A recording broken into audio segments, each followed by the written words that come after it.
오늘날 교회는 무척 어렵습니다.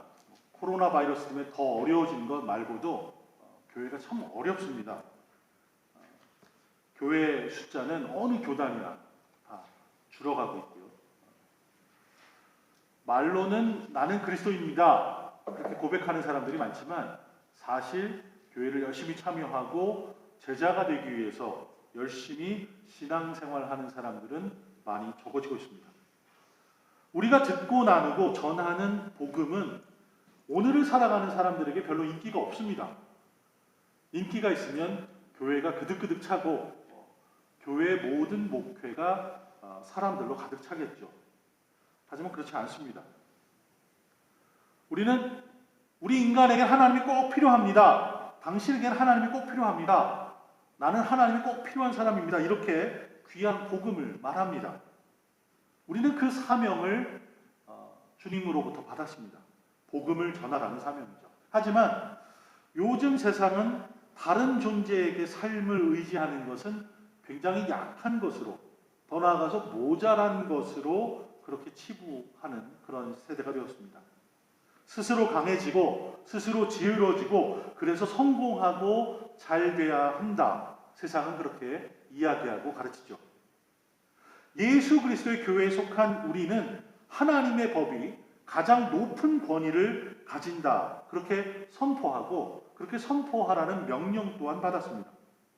반면에 세상은 인간이 지닌 가능성이 최고의 권위를 지닌다 얘기합니다. 그래서 우리가 가진 그 가능성들을 개발하고 잠재력을 개발해서 새로운 일들, 예전에 하지 못했던 일들을 이루어 나가는 그런 정복이 우리 안에 있기를 원하고 그것을 얘기합니다. 세상은 그래서 자신의 틀을 깨고 한계를 넘어서 위대한 일을 이루는 것이 가장 중요한 삶의 목표고 삶의 목적이라고 믿습니다. 반면에 믿음의 공동체인 교회에서 우리는 그 위대한 능력은 십자가에 달려 죽은 한 사내 예수에게 있다고 선포합니다. 세상은 능력에 관해서 얘기할 때 부의 능력을 얘기합니다. 돈을 잘 벌고 많이 벌어서 그것으로 힘을 갖고 살아가는 것. 그래서 편안하게 살아가는 것을 얘기하죠. 세상에서 가장 강력한 물리적인 힘을 얘기하면 아마 핵무기가 아닐까 생각합니다. 그래서 핵무기에 대해서 공포도 가지고 있고 그것을 가지면 든든해진다 하는 나라들이 많이 있습니다. 근데 그와 반면에 믿음의 공동체인 우리에게는 하나님께서 우리에게 주신 가장 강력한 능력과 힘은 진리다, 말씀이다 라고 얘기합니다. 이렇게 모든 것에서 세상과는 전혀 다른 잣대를 가지고 있는 하나님의 나라 안에 우리가 살고 있습니다. 이렇게 세상과는 전혀 다르죠. 그렇기 때문에 세상의 입장에서 보면 이 복음의 진리라는 것은 마치 바보스러운 것처럼 보입니다. 힘을 가져야 되는데 다른 사람에게 모든 권력을 이양하는 것이 우리의 삶에 살아가는 방법처럼 보이고 힘없이 십자가에서 그 형틀에서 죽어간 사람이 가장 능력 있는 사람이다 얘기하는 것은 세상의 관점에서 보면 상당히 바보스럽고 뭔가 모자라는 것처럼 보입니다. 바보 같아 보이기 때문에 아무도 가만히 앉아서 그것을 경청하지 않습니다. 기왕이면 나한테 힘을 주는 거, 나한테 도움되는 얘기를 들으려고 합니다. 젊은 세대가 교회를 떠난다는 얘기 많이 합니다. 예전에는 젊은 사람들로 가득 찼던 교회가 그렇지 않은 모습이 있죠. 그 세대가 나이를 먹고 그 다음 젊은 세대가 그 자리를 채우지 못해서 그렇습니다.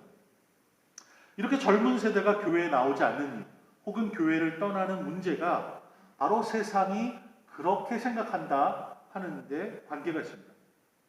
예전에는 교회마다 아이들이 넘쳐났죠. 교회 학교가 아주 시끌벅적했습니다.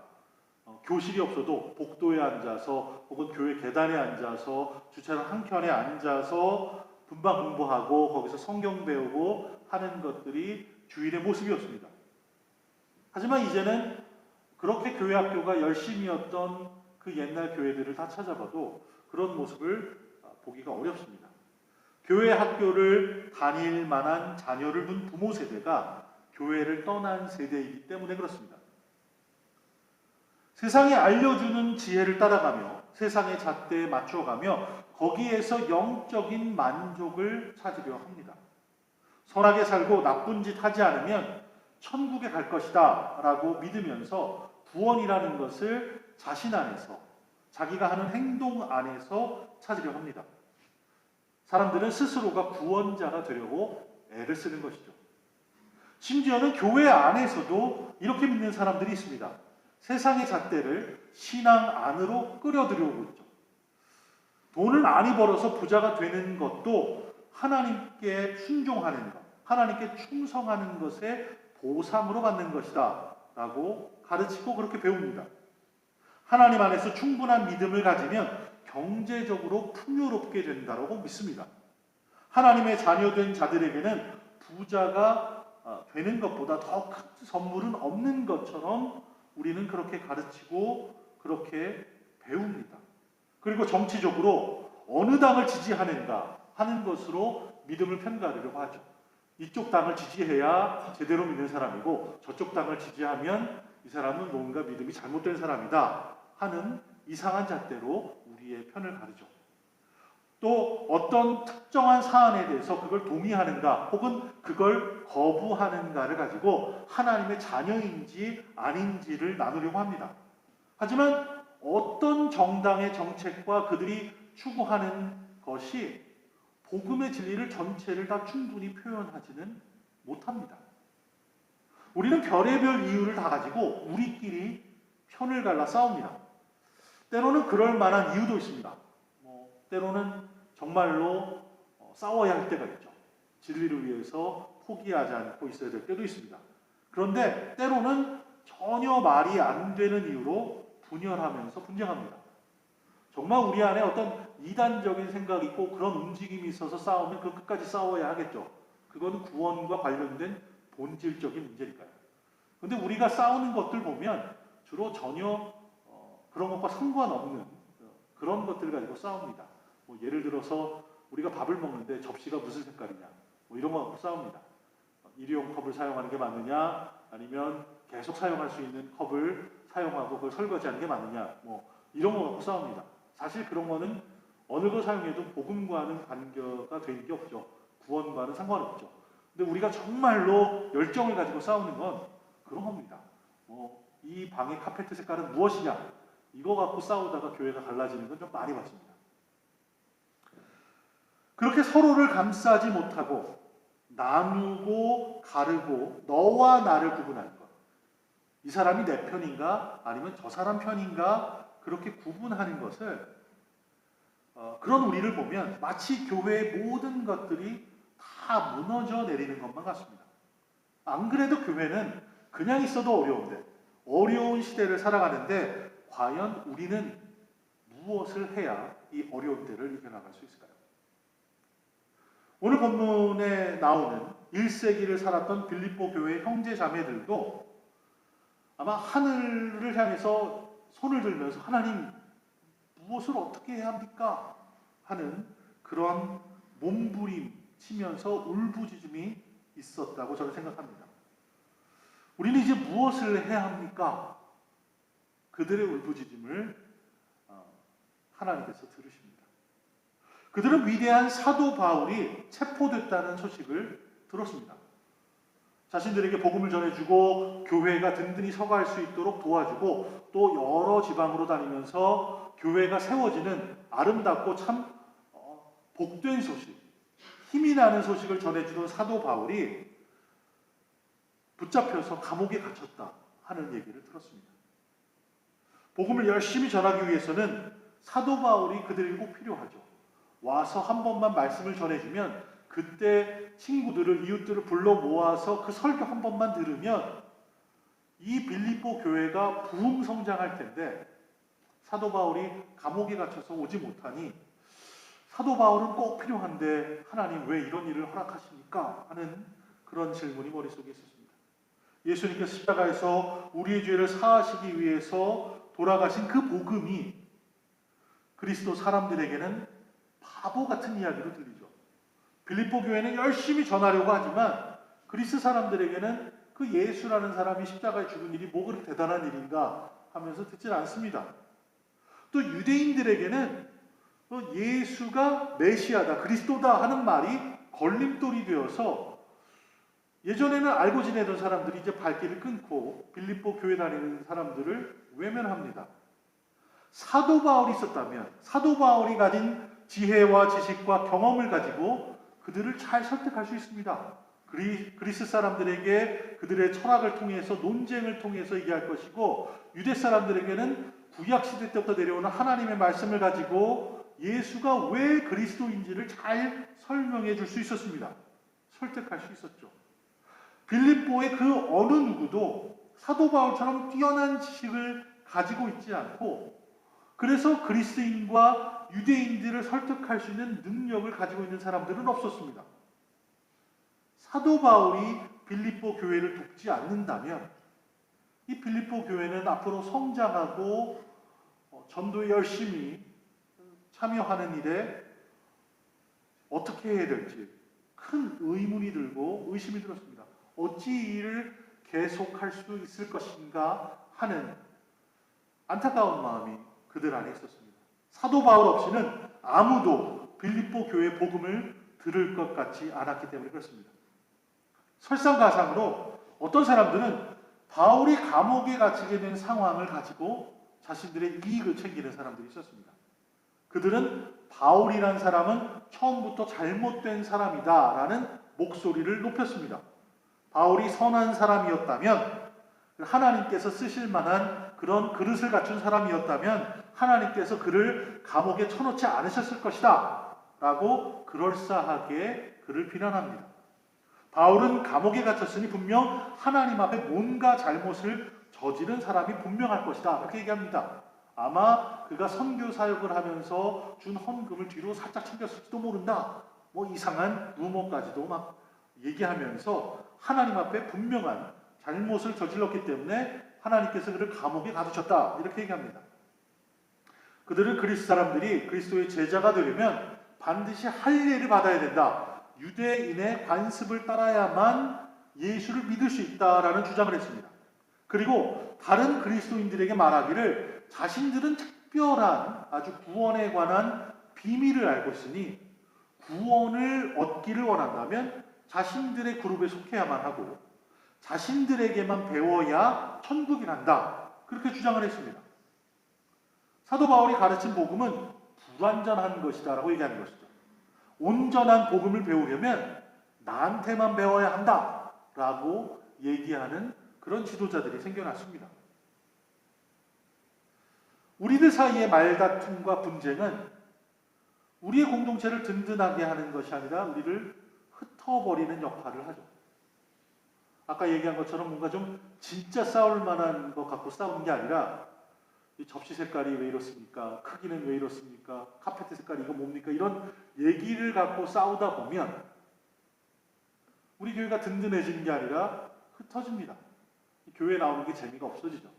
그러니 싸우는 당사자들이 아니라 옆에서 있는 사람도 이제 싸우는 거 보는 거 지겨워. 그리고 안 나올 수가 있어요.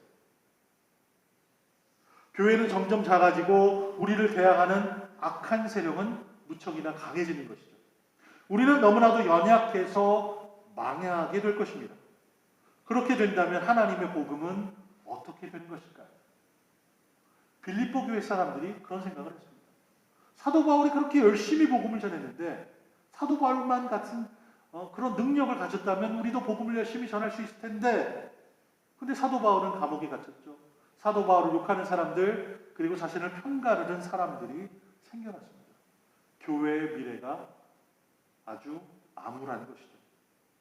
로마 감옥에 있던 사도 바울도 빌립보 교회의 어려움을 듣게 되었습니다. 그래서 빌립보 교회를 위로하기 위해서 이 빌립보서 편지를 적게 된 것이죠. 사도 바울은 이렇게 얘기합니다. 여러분들이 내가 감옥에 있는 것 그리고 어떻게 지내는지 궁금해하는 것을 압니다. 나는 내가 하던 일을 계속할 것입니다. 나는 부끄러울 것이 하나도 없습니다. 살든지 죽든지 감옥에 갇혀있는 나에게 일어나는 모든 일이 그리스도를 더욱 정확하게 알리는 데 도움이 됩니다. 저들은 내 입을 다물게 하기는커녕 오히려 내게 설교단을 마련해 준 셈입니다. 나는 살아서 그리스도의 심부름꾼이고 죽어서는 그리스도의 선물입니다. 지금의 삶과 훨씬 더 나은 삶, 어느 쪽이든 내게는 유익합니다. 그리고 사도 바울은 이어서 얘기하죠. 어떤 이들은 시기와 다툼으로, 또 어떤 이들은 좋은 뜻으로 그리스도를 전파합니다. 좋은 뜻으로 전하는 사람들은 내가 복음을 변호하기 위해 세움받은 줄 알고 사랑으로 전파하지만, 시기와 다툼으로 전하는 사람들은 내가 갇힌 것에 괴로움을 더하게 하려고 순수하지 못하게 다툼으로 그리스도를 전파합니다. 그렇지만 어떻습니까? 가식으로 하든 진실로 하든 전파되는 것은 그리스도니 나는 이것으로 인해 기뻐하고 또 기뻐할 것입니다. 내가 간절히 기도하고 소망하는 것은 내가 어떤 일에도 부끄러워하지 않고 항상 그랬듯이 지금도 담대하게 원하는 것을 살든지 죽든지 내 몸을 통해 그리스도가 위대하게 되시는 겁니다. 이는 내가 사는 것이 그리스도니 죽는 것도 유익하기 때문입니다. 멋있죠? 멋있죠? 감옥에 갇혀 있는 사람이 이 감옥이 내게 마련된 설교단이다 얘기합니다. 감옥에서 풀려나는 더 좋은 삶이 있든지 아니면 감옥에 갇혀서 그냥 죽든지 어느 쪽이든 나한테는 다 잘된 일입니다. 살든지 죽든지 그리스도가 유익하게 되기 때문에 나는 좋습니다. 지금 바울이 간절히 기대하는 것은 감옥에서 풀려나는 것이 아니죠. 간절히 원했다면 빌립보 교회 여러분 탄원서를 써주시기 바랍니다. 서명을 좀 많이 받아서 서명하는 사람의 숫자가 많아지면 내가 풀려날 수도 있겠습니다. 뭐 이렇게 얘기할 수도 있겠죠. 아니면 감옥에서 조금 더 편안하게 살려면 저는 맛있는 사식이 필요합니다. 뭐 이런 편지를 써보낼 수도 있겠어요. 근데 그렇게 하지 않았습니다. 가장 원하는 것은 풀려나는 것이 아니죠. 감옥에서 편안하게 사는 것이 아닙니다. 어떤 일에도 부끄러워하지 않는 것을 가장 원했습니다. 내가 지금 비록 감옥에 갇혀있지만 부끄러워하지 않고 복음을 전하게 해달라 하는 것이 가장 원하는 일이었습니다. 담대하게 되는 것입니다. 그것도 온전하게. 어떤 상황에서 특히 재판을 받을 때에도 머뭇거리거나 부끄러워하지 않고 그 재판정의 자리에서도 복음을 담대하게 전할 수 있게 되는 것이 그의 소망이었습니다. 바울이 궁극적으로 소망했던 것은 어떤 상황에서라도 자신의 삶을 통해서, 몸을 통해서 예수 그리스도가 존귀하게 되는 것이었습니다. 살든지 죽든지 풀려나든지 계속 감옥에 있든지 그는 상관하지 않는다는 것이죠. 예수님만 존귀하게 된다면 자신은 어떻게 되든 상관이 없다는 것입니다. 바울은 이렇게 고백합니다. 사는 것이 그리스도다. 사는 것이 그리스도다 하는 말은 이 말 무슨 뜻일까요? 예수 그리스도께서 바울 삶의 전부라는 겁니다. 내 삶의 전부가 예수님입니다.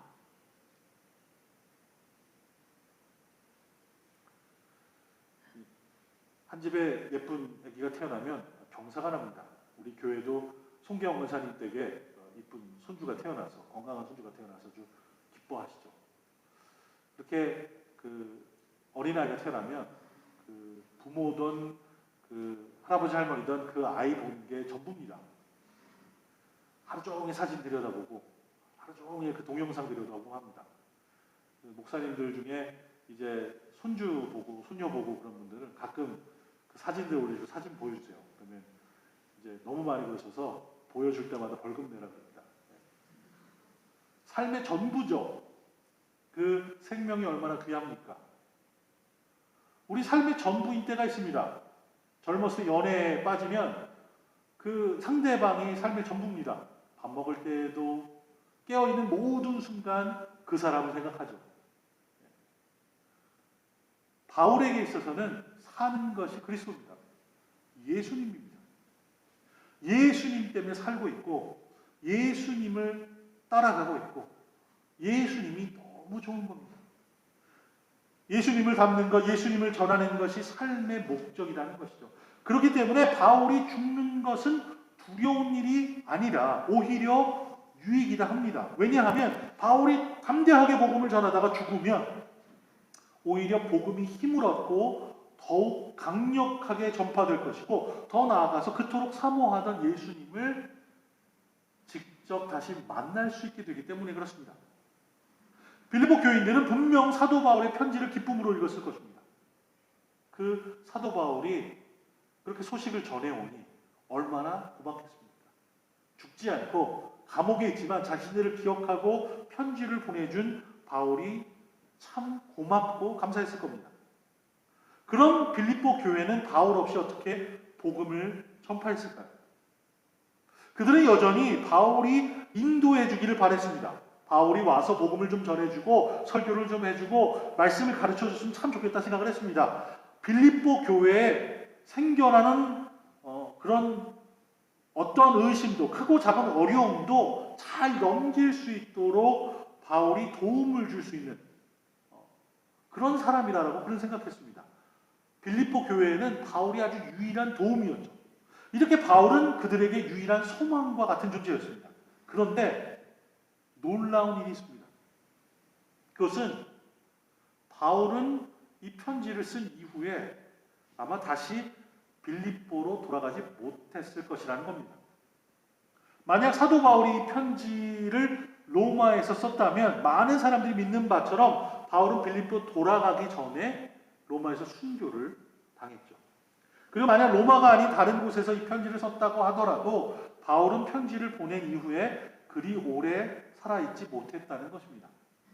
위대한 사도 바울은 이 편지를 보내고 난 후에 얼마 지나지 않아서 생을 마감했죠.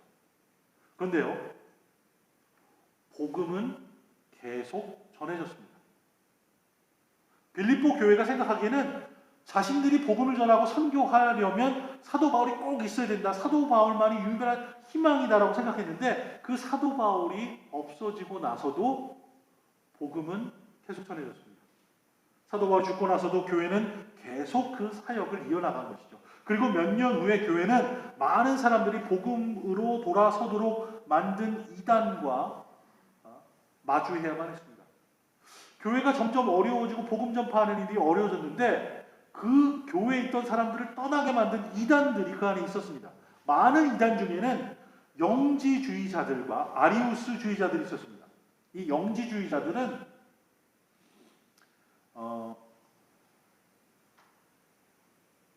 그 예수님의 신성을 또 무시하는 사람들이죠.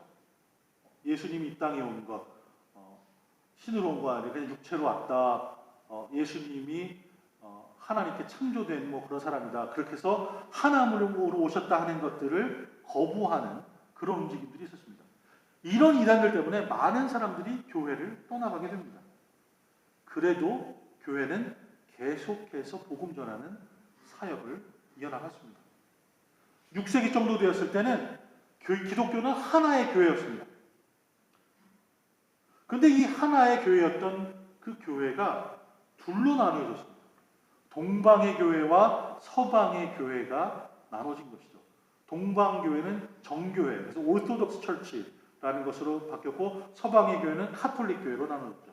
이 동방 정교회는 콘스탄티노플이라는 곳을 중심으로 교회가 세워지고 서방의 카톨릭 교회는 로마를 중심으로 활동을 하게 됐습니다. 교회가 이제 갈라져서 둘이 전혀 다른 길로 가는 것처럼 보였습니다. 교회가 갈라서고 교파가 나뉘는 동안에도 하나님의 복음 사역은 계속 전진했습니다.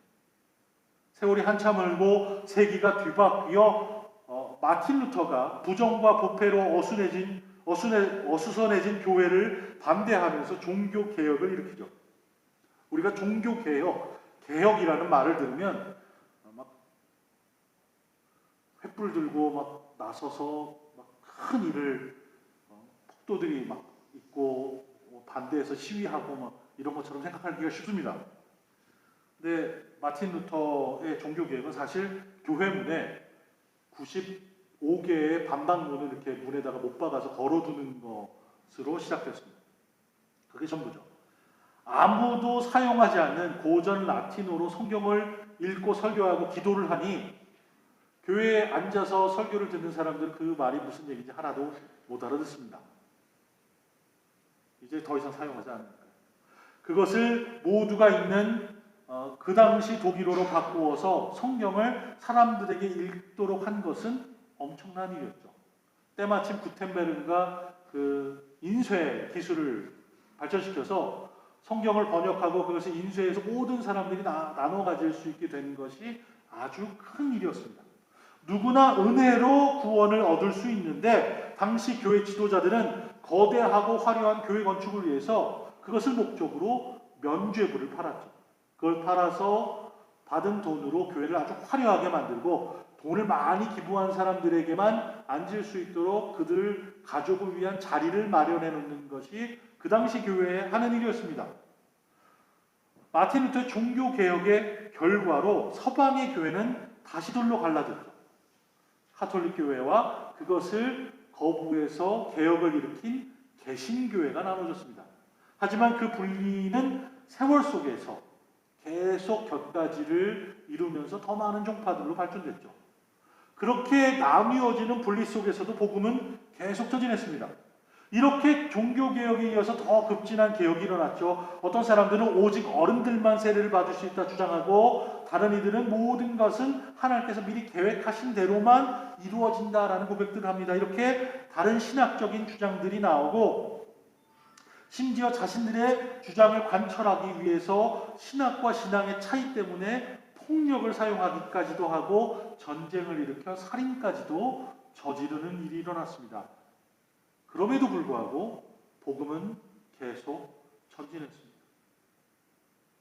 오늘날 사람들은 대부분의 기독교는 너무나 옛날 것이 돼서 요즘 것으로 완전히 바꿔야 된다. 그렇게 주장하는 사람들도 있습니다. 성경 옛날에 이건 이런 뜻이었지만 요즘 것으로 해석하려면 이 말은 이렇게 완전히 바꿔야 된다. 주장하는 사람들이 있죠. 성경에 기록된 이야기도 새로운 방식으로 해석하고 교회에서 계속 내려오는 전통도 시대에 맞게 바꿔야 한다 얘기하는 사람들이 있습니다. 그래도 복음은 계속해서 나아갈 것입니다. 복음은 우리 상황이 어떻게 되든 계속해서 앞으로 전진할 것입니다. 우리가 속한 연합감리교회는 계속해서 교인을 잃어버리고 있죠. 한 10년 전쯤 통계에서는 매주 한 50명 정도 넘는 교인들이 연합감리교회를 떠난다. 그런 통계가 있었어요. 요즘에는 그게 아마 좀 더 할 겁니다. 우리가 속한 그 대뉴저지 연회만 해도 주일 출석 인원의 통계를 보면 매 해마다 한 1000명 정도 숫자가 줄어듭니다. 어떻게 보면 그 등록 교인은 숫자가 주는 그 폭이 크지 않은데 출석 교인들의 그 숫자는 많이 줄죠. 교세 감소가 계속되니 어차피 이렇게 주는 거야 라며 무감각해지는 면도 있습니다. 이런 가운데 한인교회를 들여다보면 그래도 한인교회는 열심히 모이는 교회입니다. 어찌 보면 참으로 암울한 현실 속에서도 복음은 전진합니다. 미국에서 가장 크다 하는 남침례 교단도 중도와 보수 간의 갈등으로 갈라집니다. 그리고 그렇게 갈등을 빚으며 갈라지는 가운데 수많은 작은 교단들이 생겨나죠. 이렇게 갈라지고 나뉘고 교회를 떠난 사람들이 많이 있어도 복음은 계속 전진합니다. 복음은 예수 그리스도께서 다시 오셔서 새로운 땅과 새로운 하늘을 만드실 그 날까지 계속해서 전파되고 전진해 나갈 것입니다. 복음은 이 땅의 어떤 교단과 교회와 지도자와 모임보다도 더 크기 때문에 계속 전진할 것입니다. 복음은 사도 바울보다 마틴 루터보다 다른 어떤 위대했던 그리스도인들보다도 더 크고 위대합니다. 복음은 연합감리교회보다도 남침례 교단보다도 성결교회보다도 장로교회보다도 이 세상의 어떤 교단보다도 더 크고 위대합니다. 그것들을 뛰어넘습니다. 사도 바울은 이렇게 기록합니다.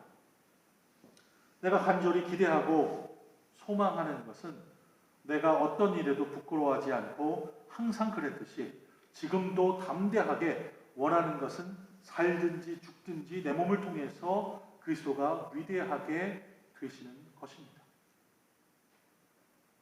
이 구절에는 아주 중요한 가설이 담겨 있습니다. 그것은 우리보다 더 강하고 위대한 능력이 복음을 앞으로 진보하게 한다는 것입니다. 바로 하나님께서 주관하시기 때문에 그렇습니다. 전능하신 하나님께서 복음이 계속 전파되기를 원하시니 우리의 상황이 어떻게 되더라도 복음은 계속 전파될 것입니다.